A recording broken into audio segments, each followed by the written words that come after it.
Welcome to Triage Cancer's webinar, Engaging in Self-Advocacy. I'd like to introduce you to our speakers for today. Nicole is a staff attorney at Triage Cancer. Prior to joining Triage Cancer, Nicole was an Excelsior Fellow at the New York State Office of Mental Health and Counsel's Office. After leaving OMH, Nicole worked as a staff attorney at a nonprofit representing incarcerated individuals' civil and human rights on a variety of matters, including access to medical and mental health care. Dr. Sue Friedman founded FORCE in 1999 to fill the information void for individuals and families with hereditary cancer and to help them advocate for themselves.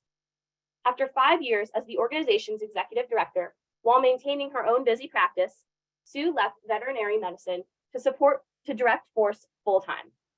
Since then, the organization has become an unequaled source of research, advocacy, support, and information regarding risk management, prevention, and awareness. If you would like to read more about Nicole, Sue, or myself, you can do so on our website.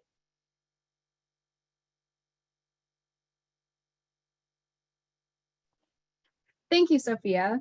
So after a cancer diagnosis, individuals' lives are impacted in many different ways, and many feel like they have lost control. So one way to take back control is to use personal advocacy. And this isn't limited to one circumstance. What works for one person may not work for another, or may not even be needed for another person. So while today may not be a one-size-fits-all solution, we're going to discuss communicating with your healthcare team as a form of personal advocacy, navigating employment, accessing benefits, and using your health insurance. And we're also going to discuss how to decide if information you're seeing on the news or in the internet is accurate. So today we're going to focus on explaining the rules that you may have access to and leave you feeling empowered to advocate for the outcomes that you feel you need. But what does advocacy actually mean? Everyone has a different definition of advocacy, but we like this one because it applies to so much.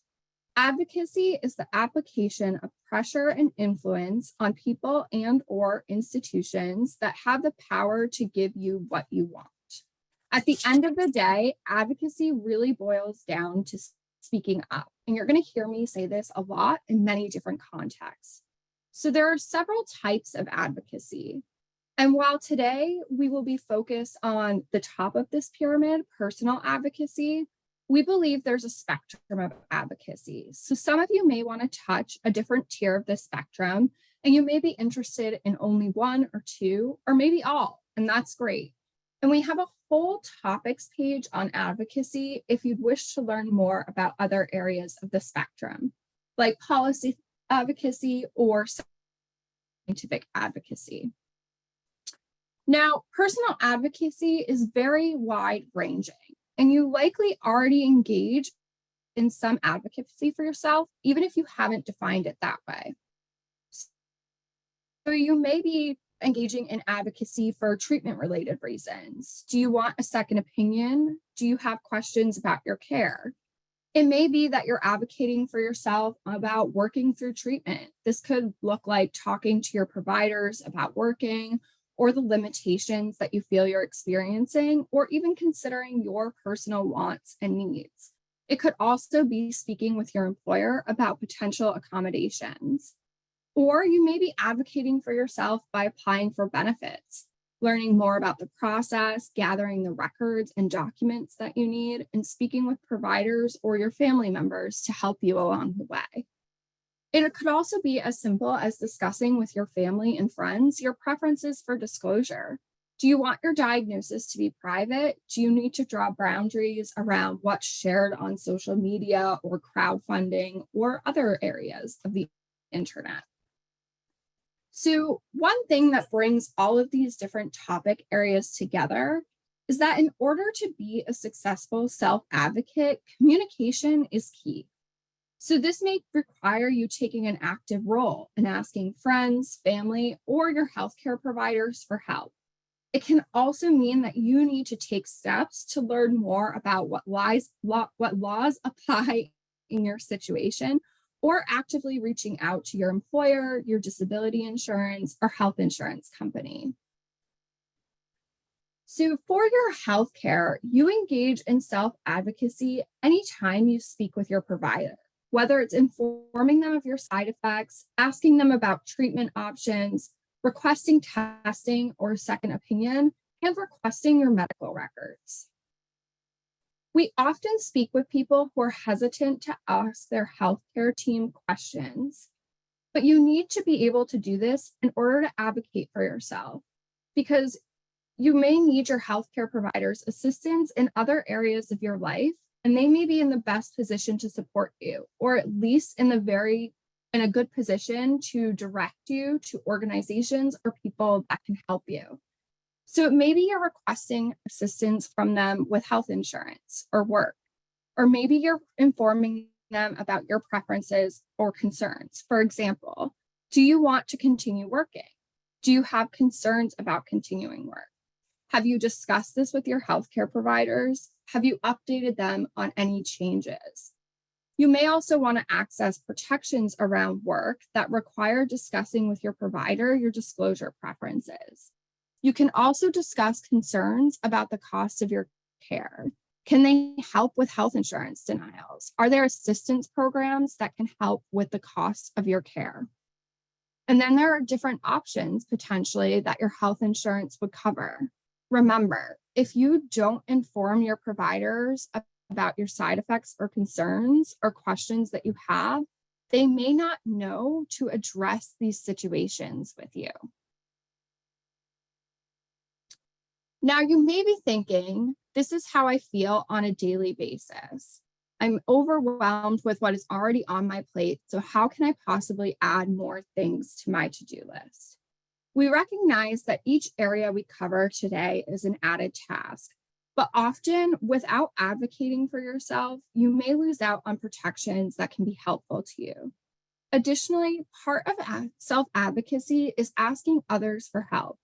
Maybe you have a friend or family member that you can task with taking notes or helping you organize. And in taking a personal advocacy approach to each matter that you experience, you can start to feel like you're running the process instead of the process running you. Another place that people engage in personal advocacy is at work, both in working through treatment and deciding how to supplement your income if you're unable to work. And in each of these scenarios, it's not enough just to know the law. You also need to know how to use it and advocate for yourself to make the most of the protections that are available to you. We know that there's a lot of challenges for individuals who are diagnosed when they're dealing with balancing cancer and their employment.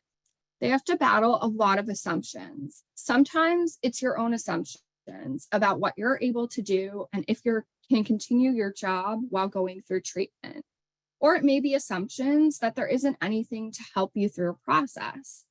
Employers also may make assumptions about their employees' ability to continue working through treatment and if they can keep doing the job in the same way that they had been. And healthcare professionals may also be making some assumptions about what their patients want and need to do with respect to work. And right here is where your personal advocacy begins. It may be discussing with your healthcare provider that actually you'd like to continue working, or asking more about your treatment plan and what can you expect to experience. It may also be battling your own assumptions that you'll not be able to work, or maybe you're learning more about the laws and options that can help you work. Acting as a personal advocate, you may need to educate yourself on what laws apply to your employer, how you can effectively use those laws, and also take steps to learn more about your employer's policies to see if there are additional protections for you. Now, when we talk about employment rights, there are a lot of places to go. There are laws that we call fair employment laws that protect people against discrimination in the workplace based on their medical condition. There are also laws that we call leave laws that allow you to take time off work and provide some job protection and sometimes even some health insurance protection. Both of these laws exist at both the federal and state level. And if you're looking for more information on your state, we have that on our state resources pages. But sometimes we forget that we may work under an employment contract. So if someone is a member of a union, that union bargaining agreement is actually going to provide some additional information about whether or not certain benefits apply to them. One example in advocating for yourself at work is through the Americans with Disabilities Act, which creates something called a reasonable accommodation. So what is a reasonable accommodation? The legal definition is any change in the work environment or the way things are customarily done that enables an individual with a disability to enjoy equal employment opportunities. And I understand this really isn't a clear definition. So on a practical level, reasonable accommodations can be anything. And when you're going through treatment, you are in the best position to know what side effects you're experiencing and what they are making difficult at work. So because this definition is not that helpful, we think it's very helpful to discuss reasonable accommodations in terms of examples. And keep in mind, as with everything we're discussing today, this is a very individualized process, but we like to think of them in 3 buckets. So one bucket is, do you need changes to your physical workspace? Perhaps if you're experiencing nausea, your office next to the cafeteria does not work for you. Or maybe you need to move to an office closer to your treatment facility or closer to your home so that you can still work in office but commute a shorter distance. Or do you need to adjust your work schedule as the second bucket? It could be potentially changing your job hours, having extended breaks, or even an extended leave. And then everything else kind of falls into a third bucket of other options. So maybe technology can help you continue to work, or perhaps you need a shift in job policy. So maybe if you work in an environment that has a strict dress code that doesn't allow, say, for example, a hat, and you are very cold, you can request a reasonable accommodation in order to wear that hat. Now, there are many different options, and the key here is feeling comfortable approaching this conversation. So knowing that reasonable accommodations exist is really just the start. In order to get what you need at work, you will still have to advocate for yourself. So to effectively advocate for yourself, you need to think about what is creating challenges at work, what might be helpful to address those challenges, and do you maybe need more than one accommodation? Because that is allowed. You will also want to reflect once you have these accommodations. Are these accommodations still working? Are there new challenges? Do you feel that maybe you need a change or more accommodations? Now, oftentimes we hear from individuals that reasonable accommodations feel like asking for special treatment or a favor. In reality, this is a right for eligible individuals. So shifting your mindset can be engaging in personal advocacy as well. So when you think about reasonable accommodations, we're going to go back to challenging those assumptions that we talked about. For example, you don't want to assume how your employer is going to react based on another employee's experiences. As a reminder, with all things in personal advocacy, problems often come from miscommunication. So when you're communicating with your employer, be clear in what accommodations you feel you need, but also try to see it not only from your side, but your employer's. Remember, your employer may not know what you need.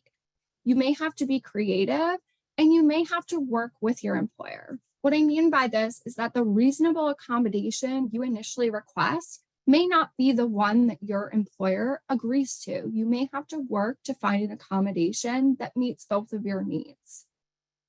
After you've discussed a reasonable accommodation and you've settled on reasonable accommodations, you want to make sure that you understand the accommodations that were agreed on, and you want to get it in writing.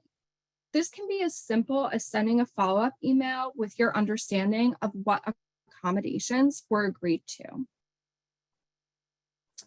Another area of personal advocacy may be taking time off under the Family Medical Leave Act. So, what does the Family Medical Leave Act, or FMLA, actually do for you?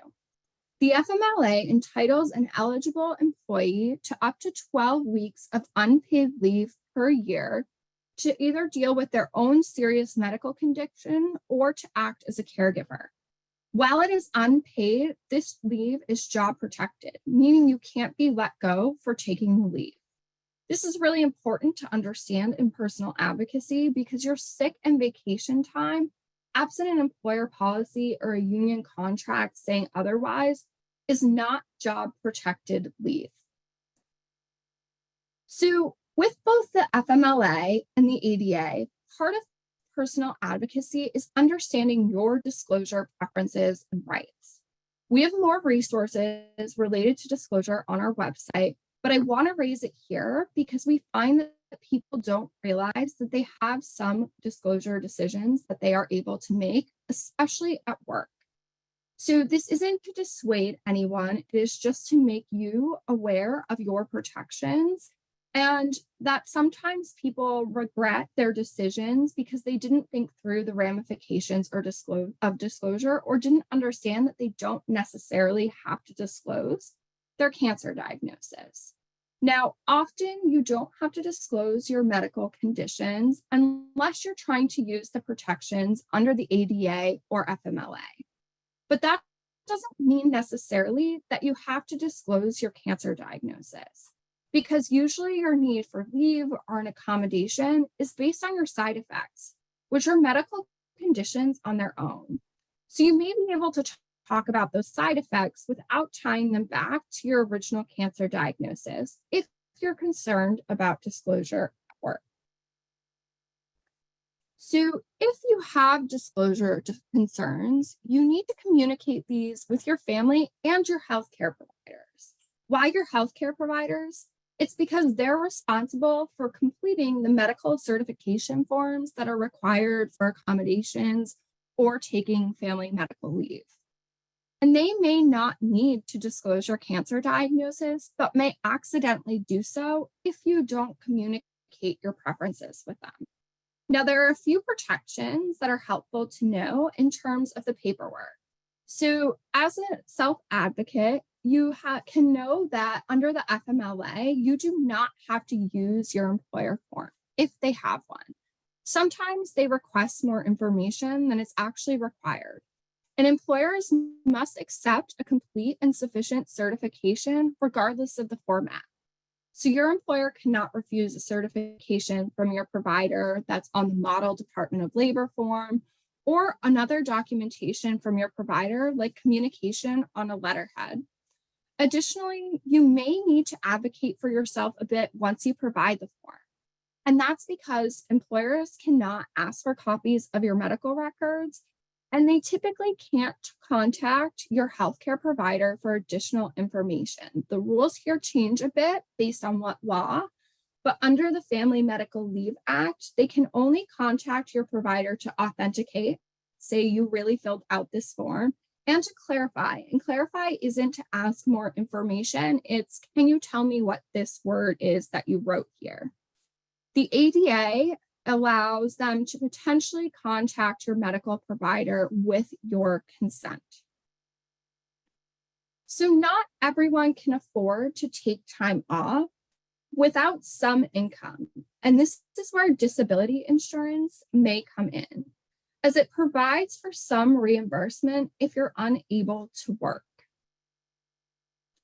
To become an effective self-advocate, you need to be aware of all options available to you. And there are several potential options for disability insurance. The first is a private policy. There are both short-term and long-term private disability policies, and these can be purchased directly from an insurance company, or you may have access to a policy through your employer. Additionally, there are some states, actually there are 5, and Puerto Rico, who have state disability insurance programs. These programs are short-term, and how they operate depends upon the state. Then there's federal disability insurance. These are long-term disability plans. There are two programs, and both have a very high standard for disability, but differ with other requirements. So as an effective self-advocate, you want to make sure you understand the terms of whichever option you are looking at. So with that in mind, if you have a private disability plan, in order to advocate for yourself, it is important to understand your options may be different than someone else's. You will need to ask your employer or your private disability insurance company for a copy of your plan and read through it to understand its terms. There are things that you need to understand about the disability plan, like how do they define a disability? Do you have to wait for benefits to start? How much will you receive? And when does it end? If you don't understand these terms, asking for help is advocating for yourself. Does a friend or family member understand if they read over the terms? Or you can call the disability plan for more guidance. Now, as I indicated, the Social Security Administration has a very high standard to meet for disability, and we often hear from people frustrated that their disability application through the Social Security Administration was denied. Most of the time, people think that their diagnosis is enough to be approved. And unfortunately, this is not the case. This is not the case because of the step-by-step sequential process that you see here on the screen. The Social Security goes through this process to determine whether or not someone qualifies for benefits. So to effectively navigate the system, you need to understand what the Social Security Administration is focused on. And that's simple. Are you able to work? So as a self-advocate, you can't rely on your diagnosis alone. You need to work with your healthcare providers to make sure all your symptoms are documented. You should be prepared to be specific about how your symptoms are impacting your ability to work.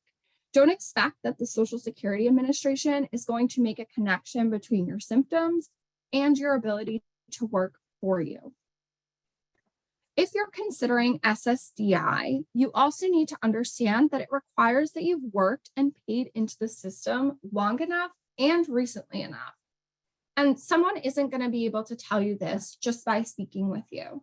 So to find out this information and to apply online, you need to create a My Social Security account.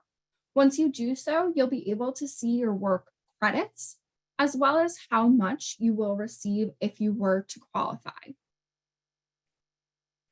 We understand that systems, especially one like the Social Security Administration, can feel overwhelming, and that you may feel that you're just along for the ride, but you can take an active instead of passive part in the application process, regaining some control and hopefully making the process go more smoothly. A few key points to understand here. You want to be organized and provide all the information required by the Social Security Administration to them. If you don't provide it, your application will be delayed. This is a totally different discussion about disclosure than with employment or social media. The Social Security Administration needs as much information as you can provide. The symptoms, side effects, how it's impacting your work, the more, the better. Don't make an assumption that something is too small. Take an active part in understanding your medical records. Request them, review them for accuracy, and that they are clear.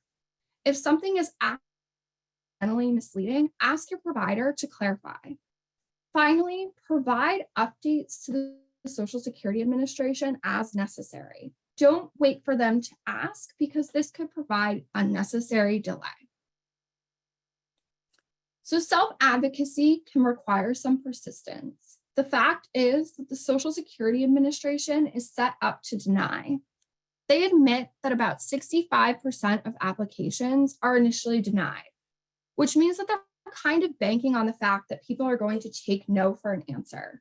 So how do you advocate for yourself in this very difficult system? You appeal. If someone appeals, they're more likely to get access to the benefits that they need. But there are some specific steps to the appeals process. The first level is called a request for reconsideration. Again, you want to take an active part in this. Make sure you address not just your medical condition, but your ability to work. You want to see if there are any updates you need to make to your records, and you want to follow the deadlines required by the Social Security Administration. If you get denied at this level, the next step is an administrative law judge hearing. Those who continue to this point have a higher chance of winning on appeal. Now, these are different than a courtroom TV drama, and it can be really useful to have help, specifically someone who practices in Social Security disability benefits. What is important here is that if you get to this point, you know that there are lawyers that are regulated in how much they can charge for Social Security Administration appeals. Now, it's switching topics slightly. It's not just enough to have health insurance. Instead, you will likely find over the course of your treatment or even after treatment that you need to take steps to make the most of your insurance. And that is because health insurance companies use several different things to reduce their costs. And it is up to you as an informed patient to navigate these systems and make the most of your health insurance. One way health insurance companies manage costs is through prior authorizations. And there's a lot of confusion around this for several reasons. One is that there are many names, and it's also not a clear one size fits all of what requires a prior authorization. So the important takeaway is that it's actually your job as the patient to get a prior authorization. This can be confusing to people because many healthcare providers, offices, and hospitals will help patients with that prior authorization. But ultimately, it's your responsibility. So engaging in personal advocacy will look like contacting your health insurance company to learn if a treatment, surgery, or tests may require prior authorization, and then taking the step to communicate that with your healthcare provider's office. You will likely come to a point where health insurance denies coverage for a service, and you do not need to take no for an answer. Typically, you have two rights or opportunities to appeal that decision. The first is called an internal appeal. And this is essentially where you're going to go back to the company that first said no and say, please reconsider covering this. As a self-advocate, it's important for you to determine what your health insurance plan's appeals process is and follow it. The second opportunity is an external appeal. And this is where you are supposed to be able to go to an independent entity and have them look at the situation and decide whether or not the insurance company should have covered the claim. Maybe wondering why we're adding yet another thing to your to-do list. And that's because there is data that shows between 40 and 60% of health insurance appeals are found in favor of the patient. So that means about 50% of the time, when the insurance company says, no, we're not covering this, they're getting it wrong. So if you take the time to advocate for yourself, you could be accessing critical treatment or services and saving money. To effectively navigate health insurance appeals, you need to understand the type of insurance you have. This will change your appeals process. Then you need to understand the reason for denial.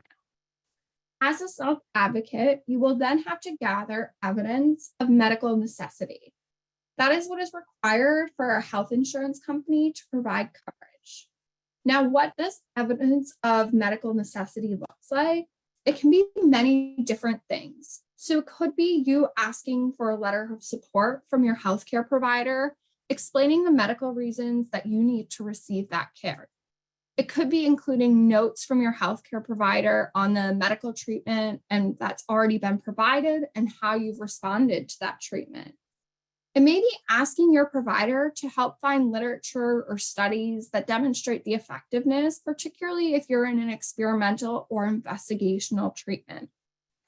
Lately, I've been hearing from several patients that they think this is asking too much of their healthcare provider.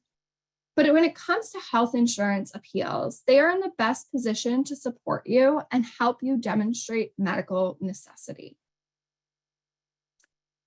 Whether it's working through treatment, applying for disability, appealing a disability insurance denial, or appealing health insurance denials, you are going to need access to your medical records. So you have the right to your medical records through HIPAA, but I've also been hearing some concerns from callers about delays, as well as the cost of getting their medical records. So just know that there are rules on both of these issues, and we have more information on our quick guide to accessing medical records. In all of the areas we've covered, you're communicating with several people, whether it's your treatment team, your employer, or your health insurance company. And all of this can be overwhelming to track. So we at Triage Cancer have several resources to help you, whether it's requesting reasonable accommodations or health insurance appeal. Staying organized will help you effectively self-advocate and take an active role in areas that can otherwise be overwhelming and feel out of your control.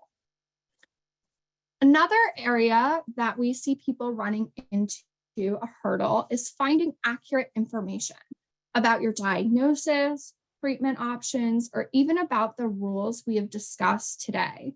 So it is important to look at the information and decide if it's accurate.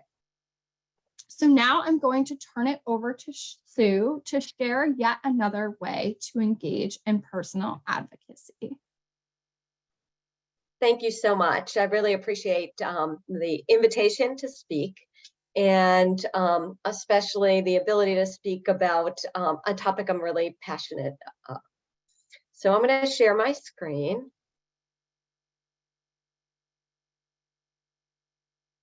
Let me bring up my slides first. Okay. And now I'll share my screen.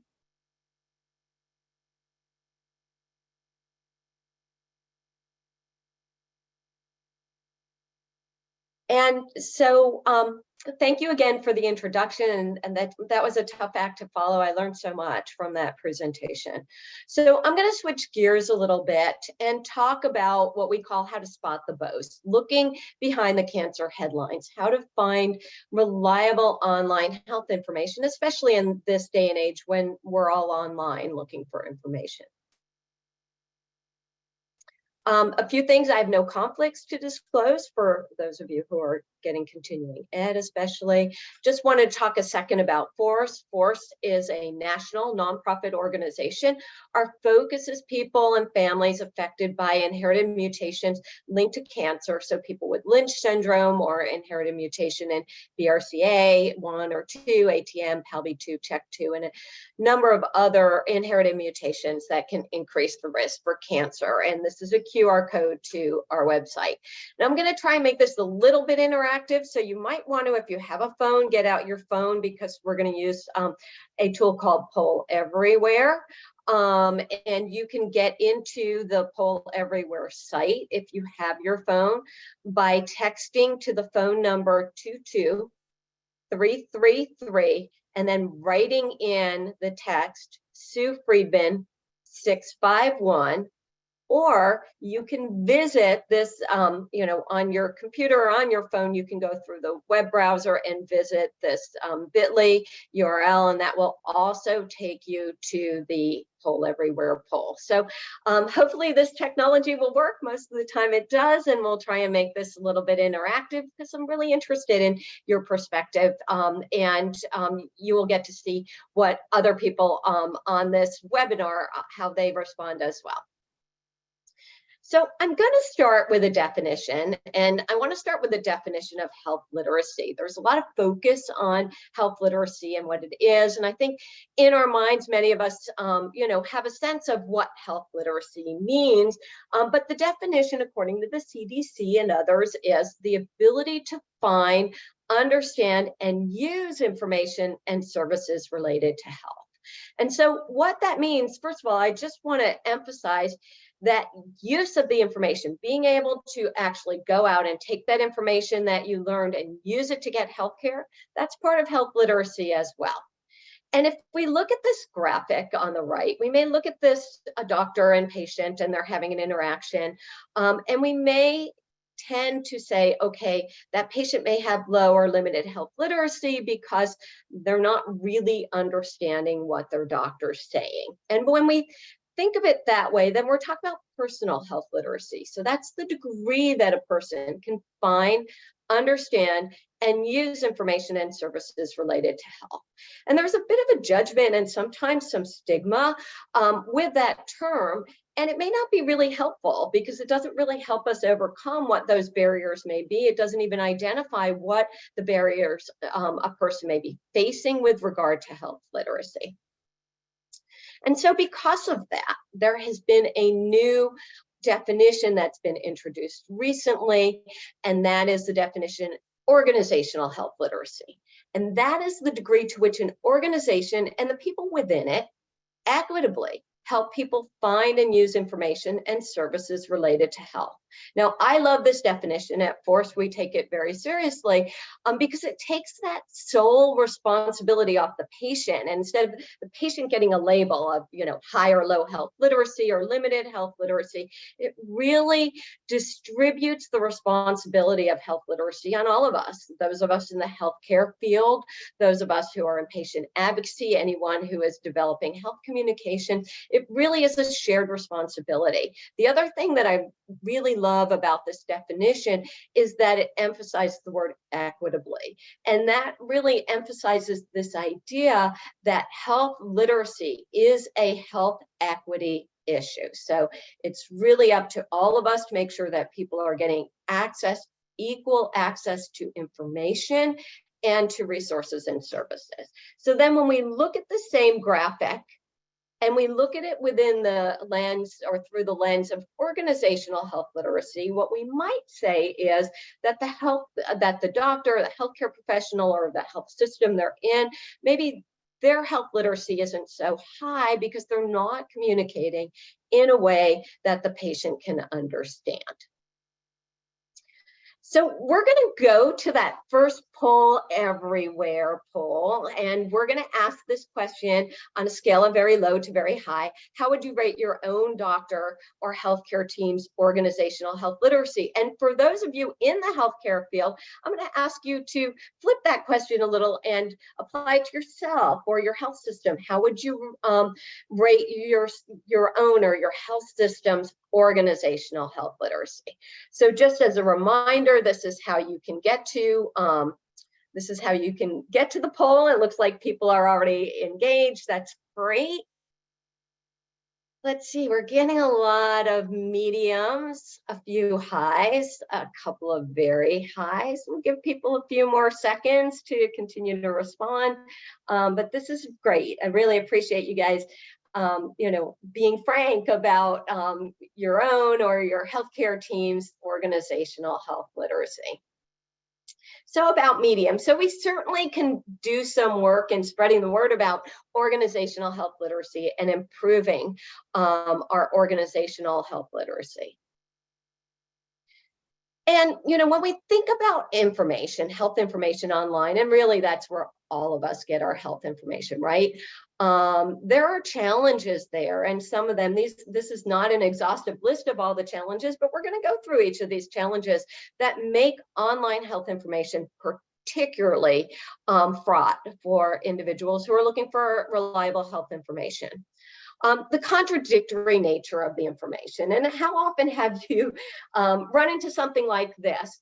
These are headlines from two different media outlets, but they're covering the same peer-reviewed journal article and research. And one saying, that milk does give you cancer, the other saying that it doesn't. And, it's very tempting to see two headlines like this and just kind of throw up your hands and say, see, nobody knows, or science can't figure it out.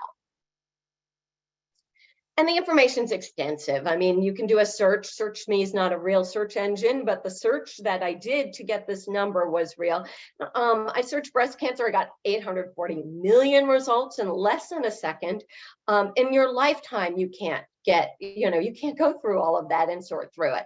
And unfortunately, the information that was at the top and the links that were at the top were not necessarily the most reliable, but often were the ads and the paid placement. And oftentimes the information sensationalized, overblown. This article on the left, this was a real headline from 2019. It started in the Jerusalem Post. They were interviewing some entrepreneurs that started a company in Israel, and they said they were going to cure cancer in a year. And the Jerusalem Post, it may not have wide readership in the US, but it did get picked up. This story got picked up by globally by a lot of news outlets, including many in the United States. And, anecdotally, what we heard was patients saying, wow, this sounds amazing, especially patients who are in a situation where they have, chronic or advanced disease and they're desperate. And so they, may really want to believe something because they need something to believe in. And, fortunately, because oftentimes these things come up and people read the articles, they have a response to it, and then the story may, go away, or it might cycle again. In this case, Forbes decided to cover this same story a year later, look back and say a year ago, Israeli researchers said they were going to cure cancer in a year. Did they do it? Well, no surprise there. But again, it may be depending on your situation and, your situation as far as your disease, as far as so many other factors may really influence how much you're willing to believe the information and act on it too, which is where it becomes dangerous. Inaccurate information. This sounds great. A simple blood test could reduce cancer deaths. Wow, that sounds really, really exciting. But in this case, this was actually, based on information from the company that developed the test.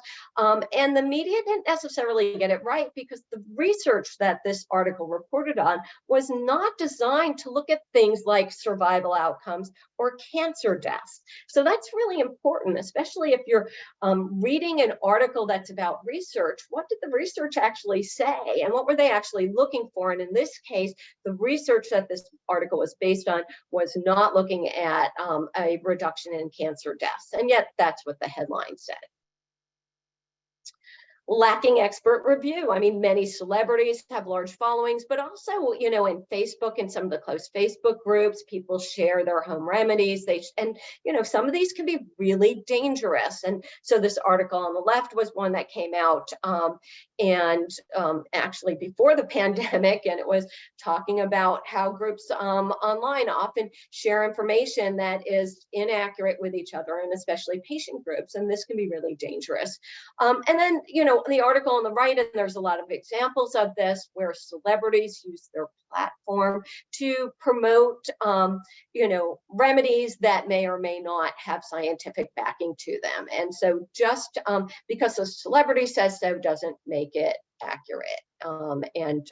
You can see this headline that says, "Doctors slam Gwyneth Paltrow's health tips. Don't put coffee in your butt." Good point. And, the reliable information is often jargon filled and locked behind a paywall where even if you could understand it, you might not get access to it, or you'd have to pay for access to it. And so, showing some examples of titles that are really hard to understand. Oftentimes the science is simpler than what it may sound like, but all the jargon can be really intimidating, make it hard to access. And then oftentimes information is taken out of context. This article on the left was one that we saw a lot of people sent to us at Force, which was, the popular press, drawing a link between Alzheimer's disease and what they call the Angelina Jolie gene, which they're referring to the BRCA1 inherited mutation. And when we pulled the actual scientific, peer-reviewed journal article, it was a study done in mice, also done in the brains of people with Alzheimer's, but the research was not meant to draw a connection between having a BRCA1 mutation and getting Alzheimer's disease, but the way it was written up by the media would lead people to believe that. So taking it out of context can also be dangerous.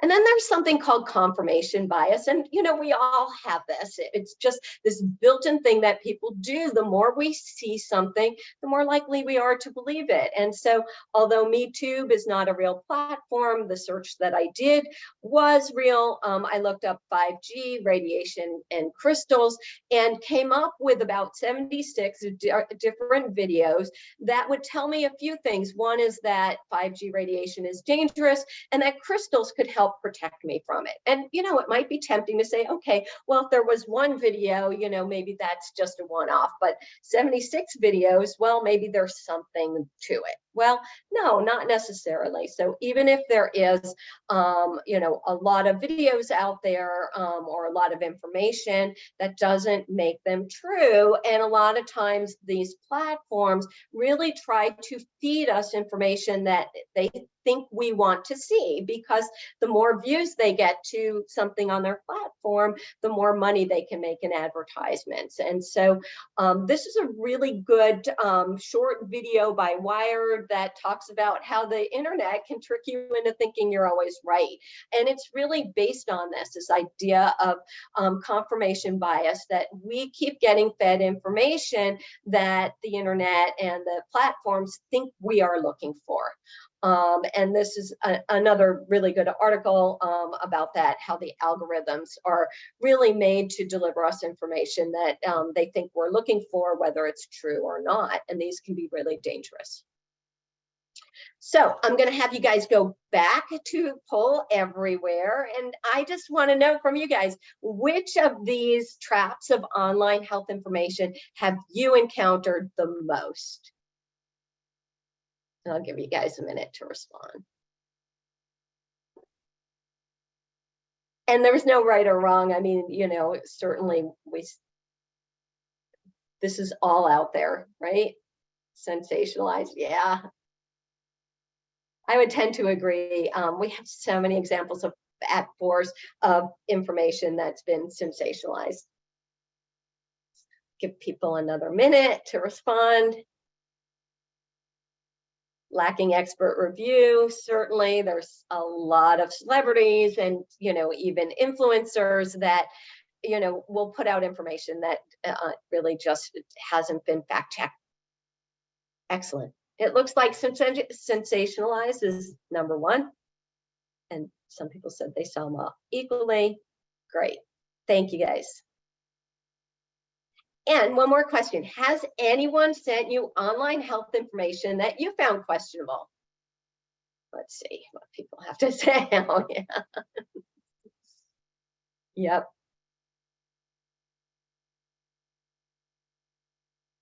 Looks like most of us are exposed to this. And, I can say every day. And sometimes from, people who know what I do for a living, and they'll send me information. They'll send it like, oh, I just saw this. This looks great. I think we, most of us get information or see it that's questionable. And sometimes, they're sending it to us to get our opinion. And, that's a good thing. They're kind of fact checking, especially for those of us who may have a medical background. Excellent. Thank you guys for participating in that. So I'm going to talk about a resource that we developed at Force, and we hope that you will visit the resource and share it. And we call it Spot the Boast. And it's really meant to be an interactive tool to help you stop and think and maybe fact check a little bit more about the health information that you're receiving online. And the QR code will take you to that page. And basically, we focus on looking at the source of the information, the content, what's in it, and then what we call the relevance. Does this information apply to my situation? Because, we want to read health information because science is cool, right? But I know from, the people who contact us at Force that most people who come to Force, they're coming to us because they really want to know, what does this mean for me or my loved one? So just some quick tips for checking the source. And I really encourage you, like I said, to go to the resource and refer other people to the resource, because it's interactive and fun, and walks you through in a little bit more detail, but I'll just give you a few of the tips from it. When we're looking at the source, of course, we want to look at the URL extension, because that can tell us where is this information coming from, who developed it. And, some of the more reliable URL extensions, government agencies, the Centers for Disease Control and Prevention, the National Cancer Institute, Food and Drug Administration, National Library of Medicine, I'll say a little bit more about that, or PubMed. Universities, academic institutions, teaching facilities, and hospitals, usually also highly reliable, but I will give you the caveat, watch out for press releases. Sometimes they are not scrutinized the same way that the research coming out of that institution is scrutinized. So be really careful when you see a press release.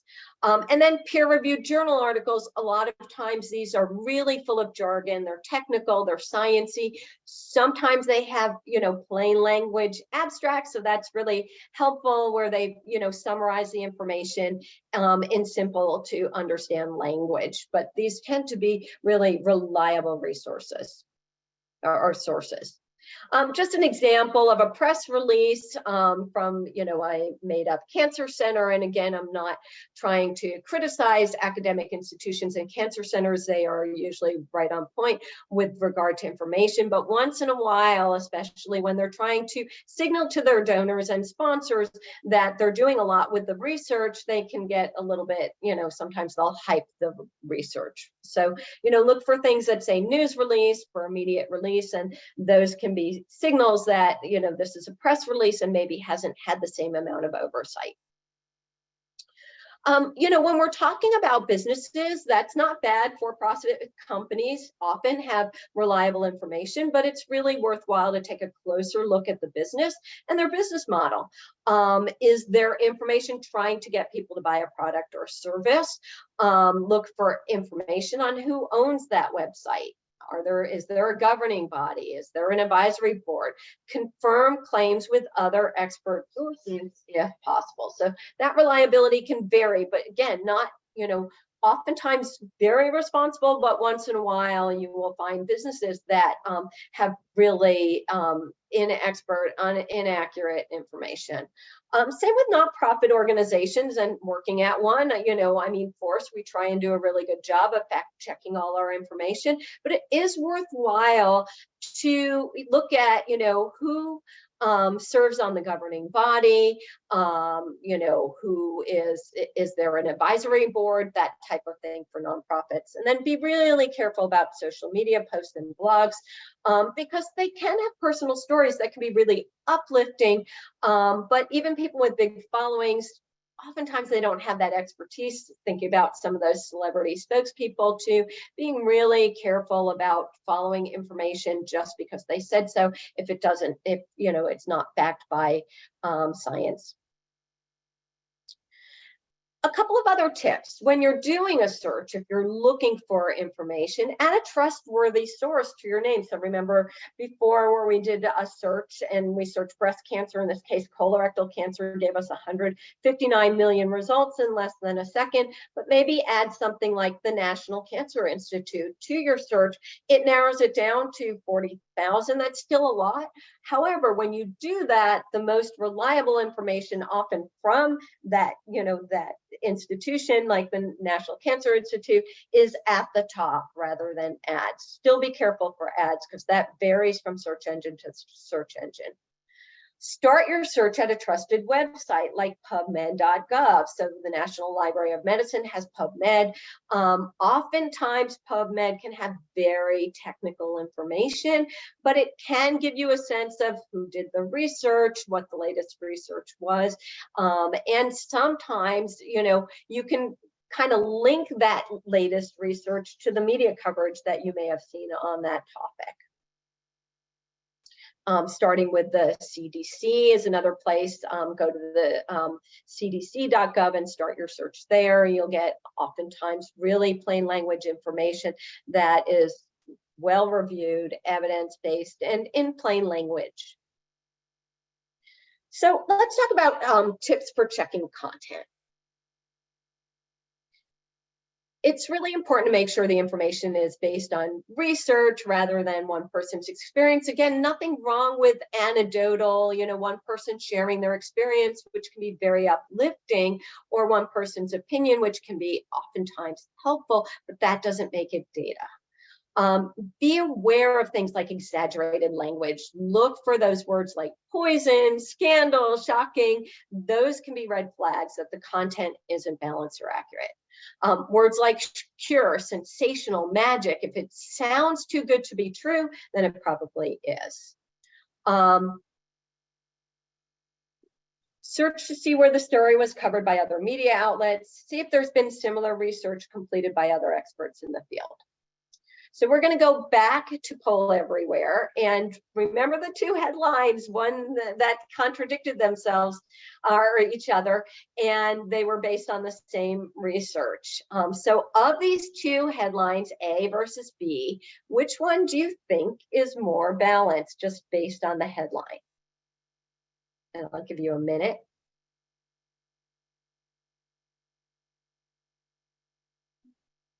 Great. I think the key to this is, looking for words like shocking and scandal. Those are somewhat inflammatory language, and so can indicate that it may not be balanced. So it was A, where, this is just a headline. You really have to read the article to know which one is more balanced and if they did fact checking. And oftentimes it's important to know that the journalist who wrote the story doesn't always write the title. And so sometimes the person writing the title is an editor and they're really trying to get views and, what we call clickbait. So sometimes the headline may be very provocative or inflammatory, but the article itself may not be so bad. So it is important to read the whole article too. So let's go over a few tips for checking the relevance. How much does this relate to your situation? So one of the things to ask yourself is this article about research? If it's about research, what was it research on? Was it research on cells in a test tube, or was it research on animals, or was it human research?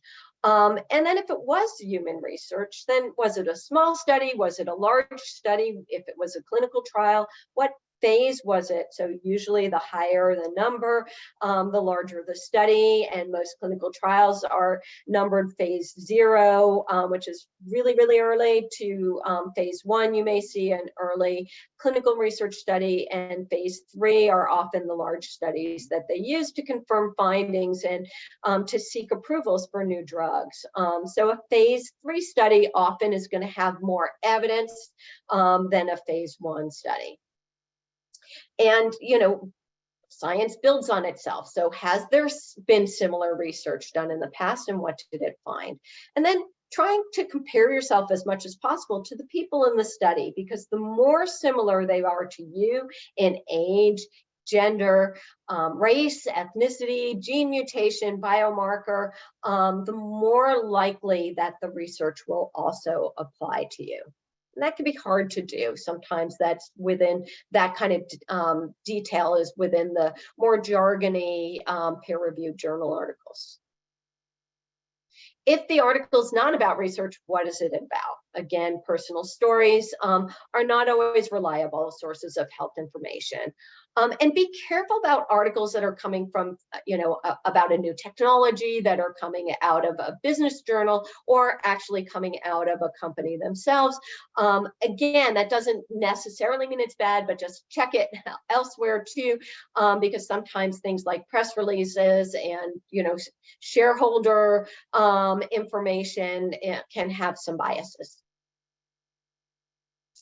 And, we use this, this term, spotting the boast. So boast is an acronym. It stands for biased, overblown, amateur, sales-focused, taken out of context, or too soon to be useful. And so asking yourself when you're looking at science information, is there a boast involved? So, biased, looking for who did the research? Who's reporting on the research? Do they have a conflict of interest? And did they talk about their conflict of interest? There's nothing wrong with having a conflict of interest, but that should be stated as part of the report. And watch for cherry picking of data where just certain data is shown and not all the data is shown, because that can make results seem more significant than they actually are. Overblown, again, looking for that language that may say that this is, not, that it's been sensationalized, and looking for those untrustworthy phrases like poison, astonishing, magic, or the secret doctors, your cancer doctors won't tell you, looking for something that sounds like a conspiracy. Amateur, we talked about that, the celebrities, and also not everybody with a medical degree has a degree in that area of science. And so, a hint, if they talk about an expert and they're named in an article, look them up, look up their training and expertise.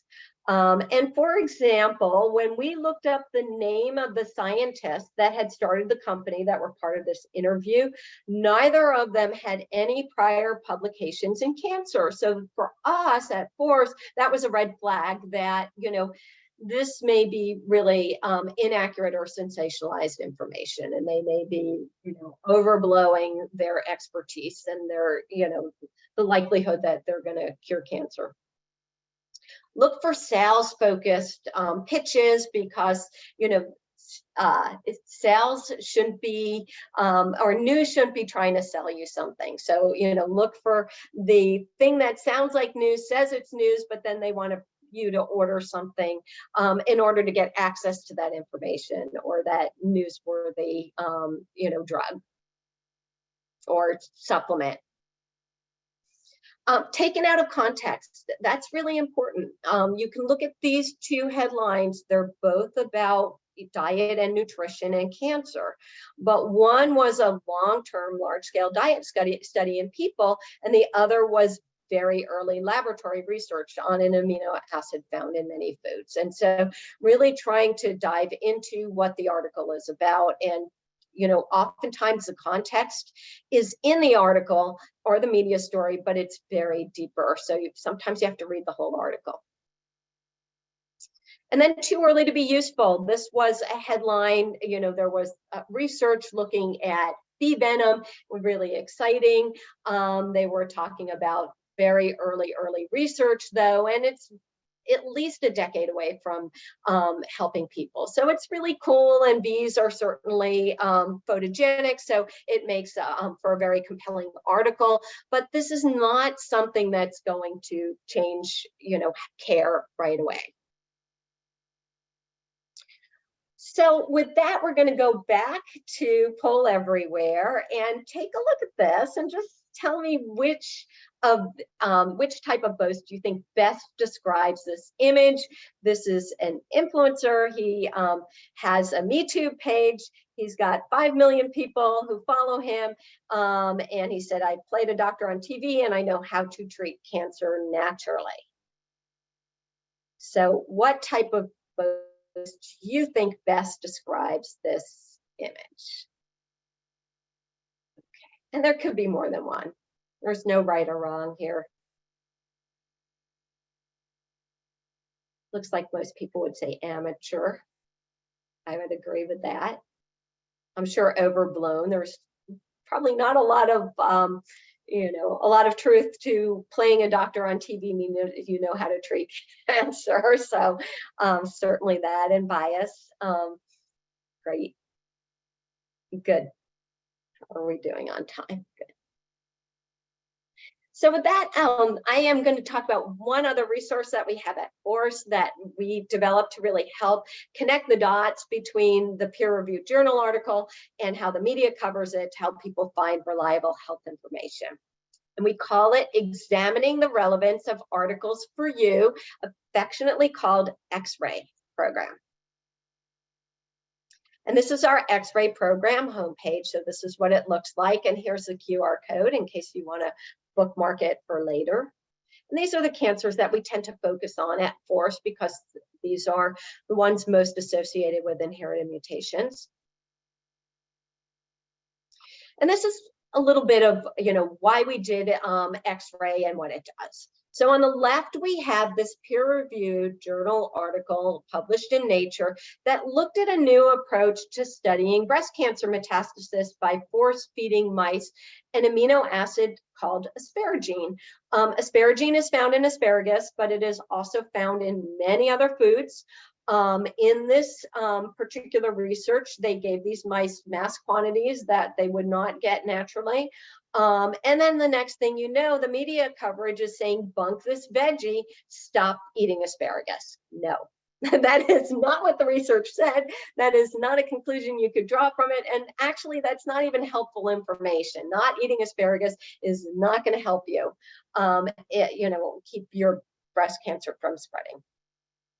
So this is how we cover it with X-ray. And this was an X-ray review we did on this article. And we did it because we saw those headlines. People in our community sent us those headlines and said, what does this mean for me? So for each of these articles, we have this score system where we score the clinical relevance. How important is this for medical decision-making right now? Now, that doesn't mean it's not a cool science, that it's not worthwhile reading, nothing like that. But again, people come to Force and they want to know, what does this new research mean for me? And so that's what the relevance score does.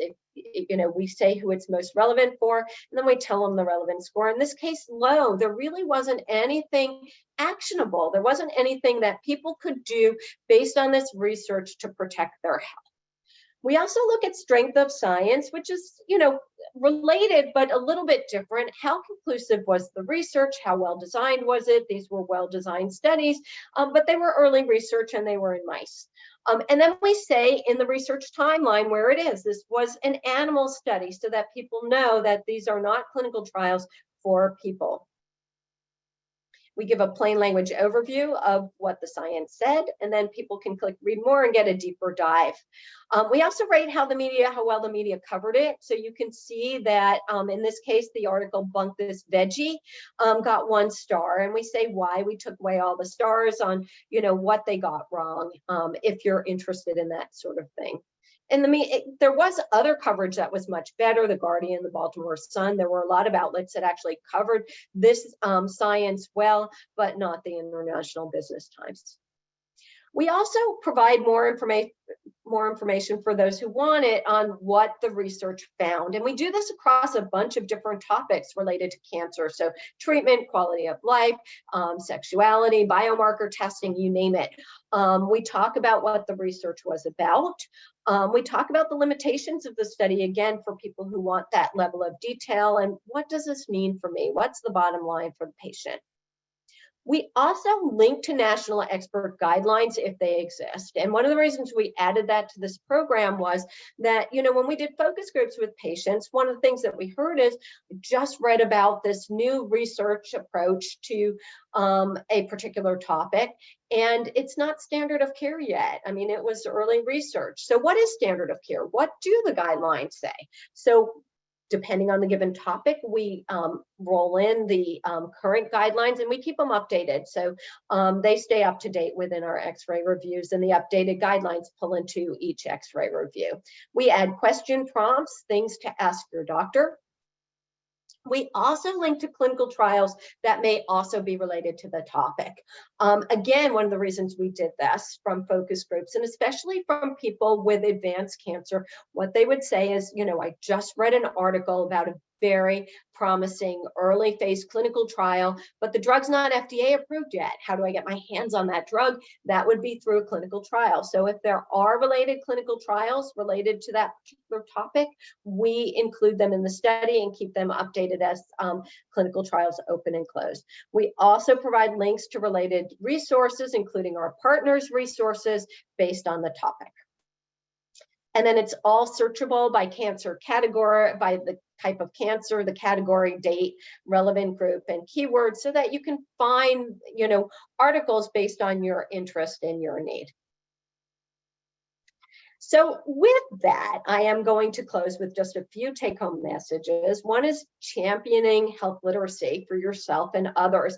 Championing it for yourself. That is that self-advocacy that Nicole was talking about earlier. Just speaking out, asking your doctor questions, bringing them information and asking them, is this relevant to my situation? And then asking them to explain it to you in plain language if you don't understand it. Doing things like getting your health records if you can, so that you can make sure that you're understanding everything about your diagnosis. Asking your healthcare providers to clarify any terms you do not understand. I do advocacy for a living. It came out of my own self-advocacy, and it was learned, but I'm still learning it. And I have to tell you that even now, as I navigate the health system, or when I'm with loved ones who are navigating the health system, I still have to ask and, sometimes make myself ask healthcare professionals what they mean, because sometimes they're going so fast and it's really hard to keep up. So this is overwhelming for everyone. So, do your very best. It's not always easy to advocate for yourself. Certainly talk with healthcare experts before acting on anything you read online. And if you are a healthcare professional, be open to having a conversation with your patients when they bring you information that they read online, and really kind of empowering them to discuss it with you and sending them the resources like Spotting the Boast, because that can help them be a little bit more discerning about what they're going to bring to you when they have questions, and they may do a little bit more fact checking before they just send articles. So with that, I really thank you for your time. This is Force and how you can reach us. I know that there is an evaluation. I also have a really short, really quick 2-minute evaluation that can help us make this presentation better. So if you do have a minute and can go to this QR code or copy the bit.ly link, I would greatly appreciate it. And with that, I am going to stop the presentation. And if there are any questions, I can answer them in the chat while I turn it back over to Nicole. Thank you so much, Sue. This was wonderful to hear and very helpful. So while I get my screen back up, we are going to wrap up by talking about where personal advocacy is crucial around dealing with all the bills that you likely receive after a cancer diagnosis. Is everyone seeing? Yes. Okay. All right. So it is not uncommon for people to feel like the medical bills that they're receiving are spiraling out of control, and that you have no choice but to passively experience this process. And we here at Triage Cancer are here to let you know that you can actually feel empowered as a patient navigating medical bills. Now, in order to do that, you need to understand billing and all of the paperwork that comes with it. And we recognize it's a lot. Part of what makes this so overwhelming is that you receive so much paperwork. So 3 are just from your health insurance company saying they've received the claim, they've processed the claim. The most important is the explanation of benefits. And you can usually tell an EOB because it'll say somewhere in big, bold letters, this is not a bill. And this will give you an idea of how much your health insurance is going to cover your care, and then how much you're responsible to pay out of pocket. Now, the confusing part of this is that your paperwork doesn't necessarily come in that nice order that we just laid out. And in fact, oftentimes you receive your medical bill before you even get anything from your health insurance company. So we do not suggest paying the bill as soon as you get it. Instead, you should wait for your explanation of benefits. And that way you can compare the two to make sure what you're paying is accurate. But you need to tell your healthcare provider that you're waiting for the explanation of benefits. You can't assume that they're going to know you're waiting to pay because you want to wait for their insurance company's decision. And in being a personal advocate for yourself with medical bills, we strongly recommend reviewing these bills because medical billing is a human process. And with that can come a lot of errors. So to advocate for financial health, you need to check that your bills are accurate. This means you may have to look up things called CPT codes, which are current procedural terminology. You see here on the screen a few ways to do that. But also, you can ask your provider or the billing department to clarify. If the code is correct, you want to make sure you actually received that service and that it's the proper amount. You certainly don't want to be charged for 11 surgeries instead of 1. And then if there are problems with your medical bills, you can dispute them. And if something was denied, appeal, appeal, appeal. So if you think this is too much to handle on your own, you may be able to put friends or family members on it. So maybe they can open mail and organize it. They can track the bill for your service and if you've received the EOB that goes with it. If you have, maybe they can help look up those codes and make sure they're correct. They can check, was everything covered or do you need to appeal a denial? If you have a lot of bills, there are professional bill reviewers and medical claims organizations, but they're all set up differently. So be sure you research and understand how they charge, what they will assist with, and what their limitations are. So I want to bring all the pieces that we've discussed today together. And I think meeting Claudia and Natalie will help us do that. So they're both going through treatment and struggling with side effects. They work for an employer in California that has 12 employees. They're accountants and they love their work. Lately, they've both been having trouble focusing and experiencing extreme fatigue. Claudia is experiencing other side effects, but she thinks most people would think they're not a big deal. They've both been making a lot of mistakes and aren't getting through tasks as quickly. Their doctors never discussed if they should be working or not. Claudia and Natalie think everyone must have their side effects, so they haven't yet spoken with their providers. They're unsure of what to do now because they've heard from employees that their bosses are unwilling to give time off, and they can't afford to lose their incomes. They also think their employer is too small for any protections. Unfortunately, they've both received a bill denial from their health insurance company, and their parents have told them it's impossible to get disability. So unfortunately for Claudia, she's made some assumptions on her own and also listened to the assumptions of others. And because of this, several things have happened that have negatively impacted her finances. Because she doesn't learn about what protections may be available to her, she's unfortunately soon let go from work. And she didn't appeal her health insurance denial, so she had to use her savings to pay for her medical bill. And she has no income coming in, and she really doesn't feel she can work, but hasn't applied for disability.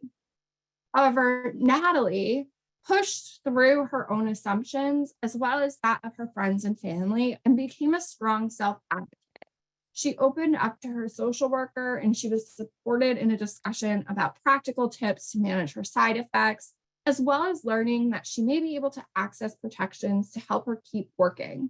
So she approached her employer and they were able to set up some accommodations. So far, she feels that she's doing better at work. But she also learned about the California Families Rights Act, and she's been using that to take leave intermittently. She also was able to approach her doctor and discuss her symptoms and the notes she had taken on her side effects. And he let her know that actually this is more severe than what some other people experience. So if she feels she needs to take time off and begins to lose income, he's happy to help her with California State Disability Insurance or Social Security Disability Insurance. And thanks to her mom's assistance in tracking her medical bills, she was able to talk with her doctor and file an appeal that got her services covered.